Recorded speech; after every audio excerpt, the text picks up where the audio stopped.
The Bears will be in New Orleans for week 9 of the NFL season. Can they pull out a win and get the upset on the road? Watch this video to hear my thoughts. What's going on, guys? I'm back with another Chicago Bears pregame prediction video, which I'll be doing before every single Bears game this year. So subscribe to my channel if you guys want my thoughts before and after each Bears game. And yeah, it's going to be the Tyson Bagent show again. Tyson Bagent is going to be starting for a third week now in a row because Justin Fields is out. Well, he's doubtful for this game, and doubtful almost always means that player is not going to play. So Fields is not going to be back for this week, but he maybe could be back for next week because he did practice on Friday in limited fashion. So Fields, if I had to guess, could be back on the Thursday Night Football game against the Panthers, and that would be pretty cool if he can be back for that. But in the meantime, we got the rookie quarterback Tyson Bagent again, and I'm not going to lie, guys, it's still fun watching Tyson Bagent, right? Because he's not like some old veteran quarterback they're just wasting reps on, right? You're actually developing a solid QB2 in Tyson Bagent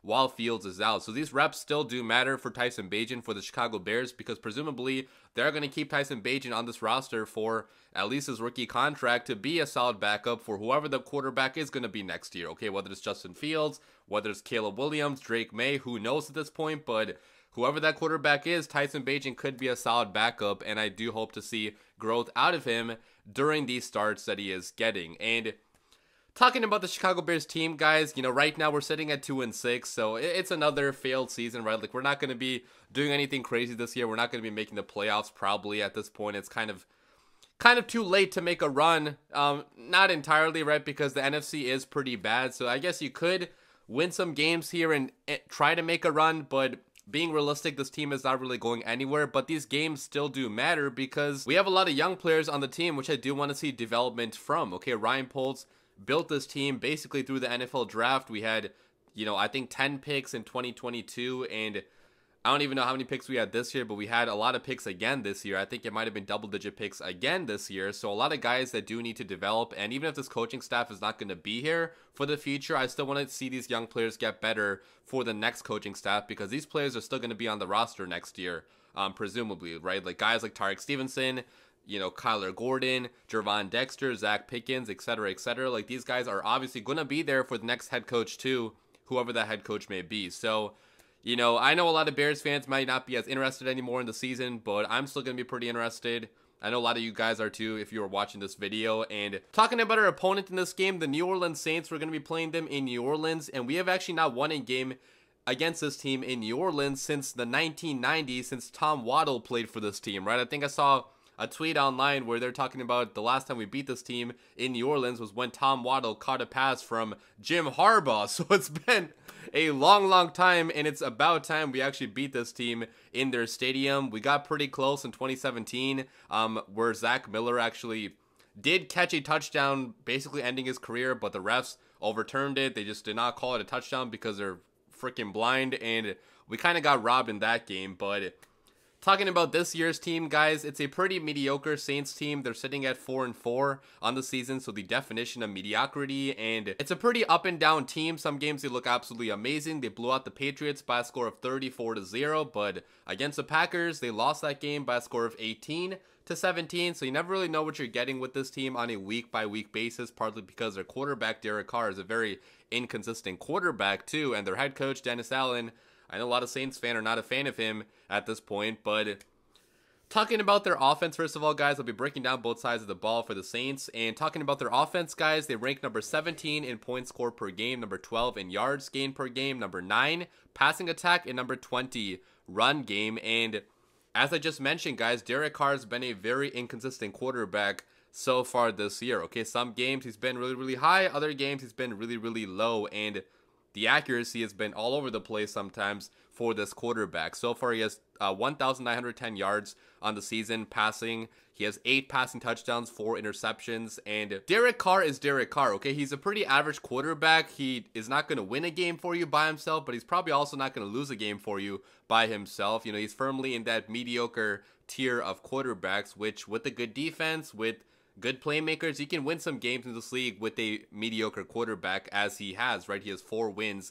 on the season so far. But talking about those playmakers, guys, they do have a pretty nasty group of playmakers, receivers on this team, right? Because they got Chris Olave as a number 1 who they drafted in the first round last year, and he's been a dynamic playmaker for them down the field. Justin Fields knows him pretty well from his time at Ohio State, and he has 517 yards in the season so far, but they also got Rashid Shaheed with 479 yards, and Michael Thomas, man, he's back from the dead, and he's been having a pretty decent season as well. Okay, 439 yards on the season, and obviously a big factor in the short to intermediate part of the field where he can run those slants and those quick routes on you and get open in the middle of the field. So, you know, pretty well-balanced passing attack for this team. Really nice group of playmakers. And Alvin Kamara, man, has been putting this team on his back as of late, okay? He got suspended, obviously, the first almost month of the season, but he has been on a tear the last couple of games. And, you know, on the season so far, he has good amount of rushing yards. He has 320 rushing yards on the ground, but he also has 228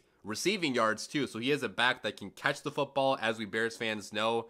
Going up against Austin Eckler last game was not a fun time for our defense. We got destroyed through the air, and Alvin Kamara is an even better, more talented player than Austin Eckler is, in my opinion. So I hope Matt Eberflus has a better plan of attack to stop this dynamic pass-catching back that is putting the Saints offense right now on his back. So, you know, overall, a pretty decent offense here in New Orleans. They have not been scoring a whole lot of points. They have not been the best in the red zone, I'd say. But with the addition of Alvin Kamara, they certainly have been better as of late. And they do have a pretty nasty passing attack going down the field, which could be a problematic matchup for a Bears secondary that has allowed a lot of yards so far this year. Talking about the Saints defense, they have been really good on that side of the ball. They rank number 9 in points allowed per game, number 5 in yards allowed per game, number 7 pass defense, number 15 run defense. And as of late, they have struggled a little bit. I would say like the last 2 games, they have allowed 58 points total in those games. So maybe slipping up a little bit, but that came up against pretty good offenses in both the Jaguars and the Colts offense. Well, the Colts had a backup quarterback in that game, but they still have a really good offense regardless. So, you know, they have been slipping up a little bit, I would say, but it's still on paper a really talented and a very, you know, hard-hitting defense, a very disciplined defense run by a pretty good defensive mind. Okay, Dennis Allen, for as bad of a head coach as he can be sometimes, he is still a very good defensive coordinator, and he's very multiple in his formations. He likes to disguise pressure. He likes to make things difficult for the quarterback post-snap. And we are starting a rookie quarterback here in Tyson Bagent, who is a pretty smart guy, but he probably has not seen anything close to like a really good defense like the Saints have, right? So it is going to be a pretty challenging for Tyson Bagent, I would say, to go up against a defensive mind like this. And they also don't blitz that often, right? So the Saints actually rank in the bottom 10 in blitz percentage on defense, but they are still getting a lot of pressure, only sending 4, which is pretty problematic for opposing offenses, right? You got more guys in coverage, but still getting pressure on the quarterback. That's a recipe for a really good defense like they have in New Orleans right now. And Carl Granderson and Cameron Jordan, I would say, are the 2 big guys to look out for on this defensive line. Okay, both of them have been really good for the Saints defense. Carl Granderson has 5.5 sacks on the year. He's the guy that's actually getting after the quarterback and putting the quarterback into the dirt. But Cameron Jordan has been getting a lot of pressures so far this year, and he's been helping other guys on this defensive line feast and getting up into the quarterback's face and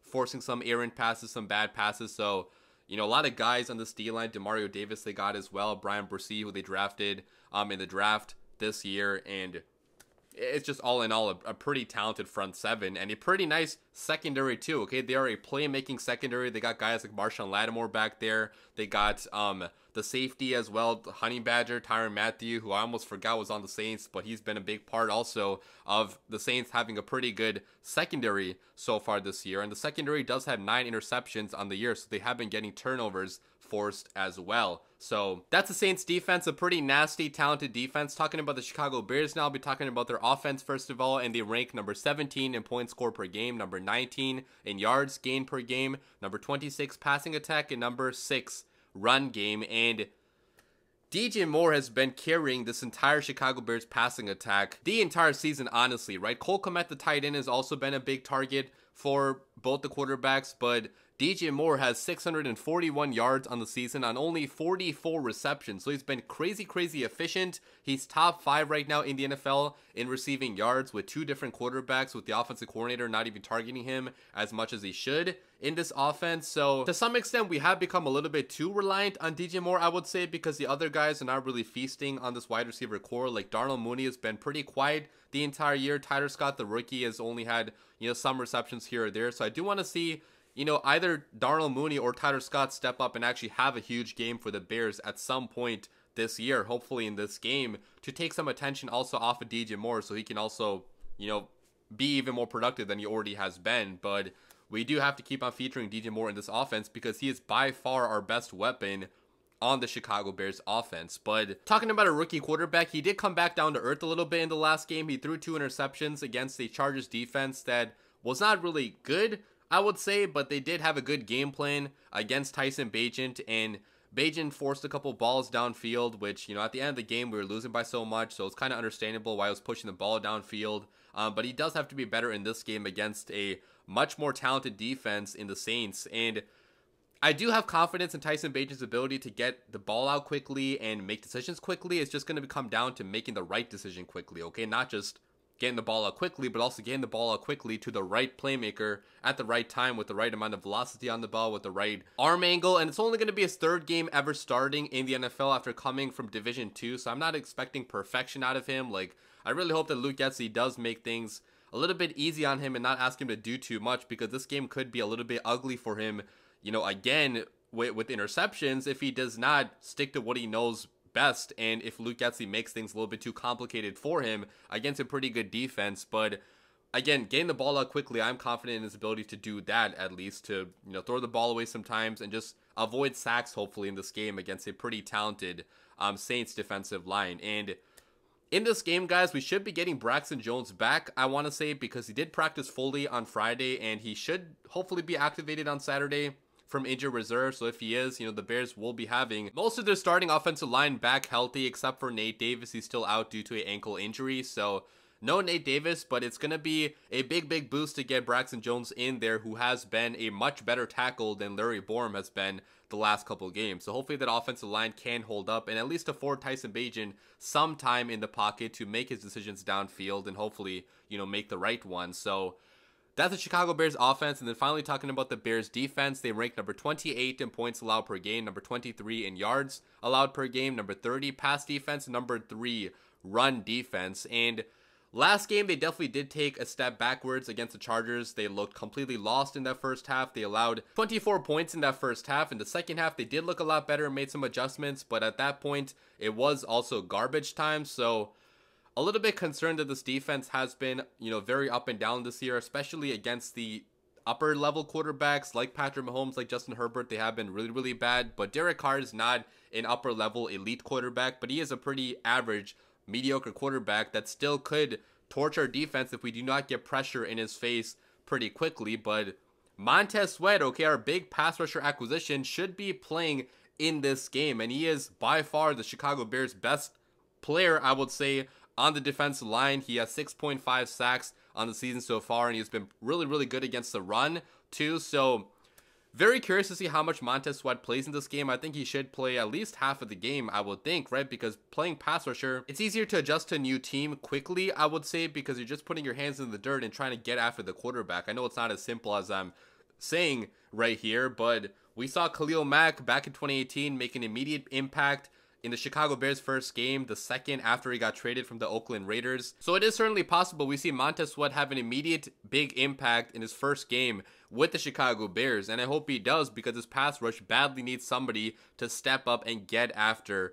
the quarterback. Okay, the Bears this entire year have not been able to get any pressure at all, only sending 4. They have to blitz to get any pressure at all, so hopefully Montez Sweat can change things and be like a force multiplier of sorts on this defense. I think that Ryan Poles used that term, force multiplier, which is just like a player that's coming in that's going to make everybody around him a lot better because of the big impact that he has on this defense, right? Like Montez Sweat generating double teams. Hopefully, this game could be opening up things for Yannick Ngakoue on the other side, or Andrew Billings in the middle, or Javon Dexter in the middle. So this entire defense could be benefiting a lot from the addition of a premier pass rusher like a Montez Sweat, and hopefully, we see that happen in this game. But talking about my 3 keys to Bears victory, how can the Chicago Bears actually win this game and upset the Saints on the road? And key number 1 is going to be to manufacture targets for DJ Moore. Okay, DJ Moore is by far your best playmaker on this offense, and he needs to get the ball more, honestly. I know I said earlier that I want other guys to step up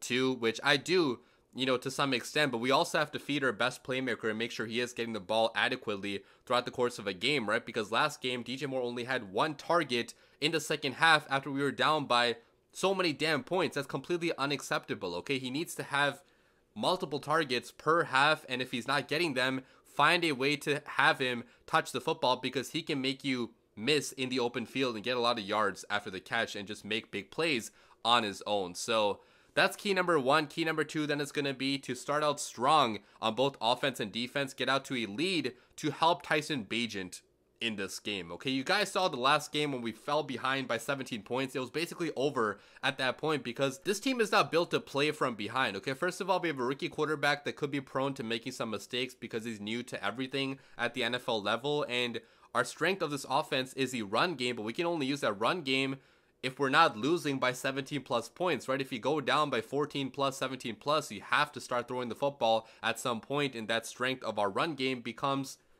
it just vanishes, right? So if we do get out to a 7-0, 10-0, 14-3, whatever lead, like the Bears could have a chance to actually steal this game, because I am confident in our ability to play with a lead. Besides that Broncos game, okay? That Broncos game we totally choked, but Commanders game and the Raiders game, okay, we got out to an early lead and we kept that lead because we are really good at running the football, and Tyson Bagent, when he has that lead, he is a better quarterback. So that's key number two. And then finally, key number three is going to be to dial up pressure against Derek Carr. Okay, I want there to be multiple guys in his face at all times, because under pressure this guy has looked inaccurate throughout many points this season. Okay, he's thrown some bad balls, he's been throwing balls out of bounds when he does get that pass rusher in his face, and he's just not been a really good quarterback under pressure. So, Montez Sweat, I hope he gets to the quarterback in this game. I hope the other guys also do get home, maybe send a couple of nickel blitzes, send Kyler Gordon on a blitz to get to the quarterback faster with his insane speed, and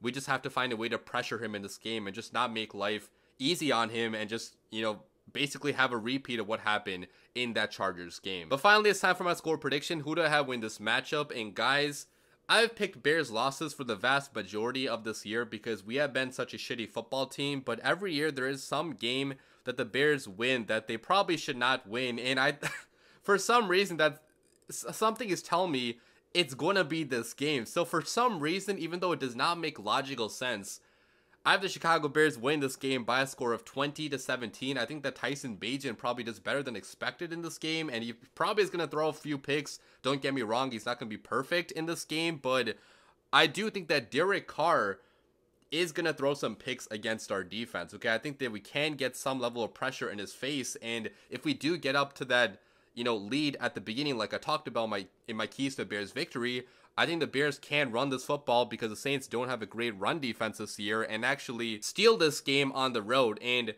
again, I'm not going to be very confident in picking the Bears to win here. I probably should pick a Bears loss being logical, but for some reason, something is just telling me the Bears are somehow going to win this game, even though they should not. And hopefully I'm right about that, right? Because if we win this game and Fields coming back next game against the Panthers, another winnable game, like we could have some fun down the stretch, probably not make the playoffs. I still want this coaching staff fired no matter what happens this season, but at some point we do have to start winning some football games because we have to build that winning culture. Okay, right now the Bears are a culture of losing, and a high draft pick is not going to save that on its own. Okay, we have to learn how to win, and hopefully we learn how to win in this game and beat a pretty decent team on the road. Okay, I think it would be a pretty solid win for the squad if we do end up winning this and stealing the game on the road. As for my offense MVP of this game, I think it's going to be Roschon Johnson. We should be running the football a lot in this game, if we do win. So I think Roschon Johnson probably does get the bulk of the carries now. I know that last game, Deontay Foreman and him kind of shared reps, and Deontay Foreman also went off just a couple of games ago, so I don't think they're going to completely abandon Deontay Foreman, but I think it should be a little bit more shared, and Roschon Johnson is the better pass protector, so maybe he does get better reps in this game, more reps, I should say, and I think he could be involved as a receiver in this game too. So I have Roschon Johnson going off for 100 all-purpose yards and 1 touchdown. As for my defense MVP, I'm going to be going with Montez Sweat. Okay, how could I not pick the new guy? I think Montez Sweat gets home for 1 sack and gets a couple nice plays against the run, and Soldier Field, well, we're not playing in Soldier Field, what am I saying? But the Bears fans, in attendance there in New Orleans are going to be going crazy when our new guy does get home for a sack on Derek Carr. So yeah, those are my predictions, guys. Leave your comments down below. What do you guys think is going to happen in this game? I don't know why I'm picking a Bears victory this week, guys. I'll be honest. Like, we're probably going to lose this game, and I'm probably going to have an angry post-game reaction again because we're probably going to lose by like a touchdown or more, but something deep down inside of me is saying the Bears are somehow going to win this game even when they should, and hopefully I'm right about that gut feeling. Leave your comments down below. As always, bear down.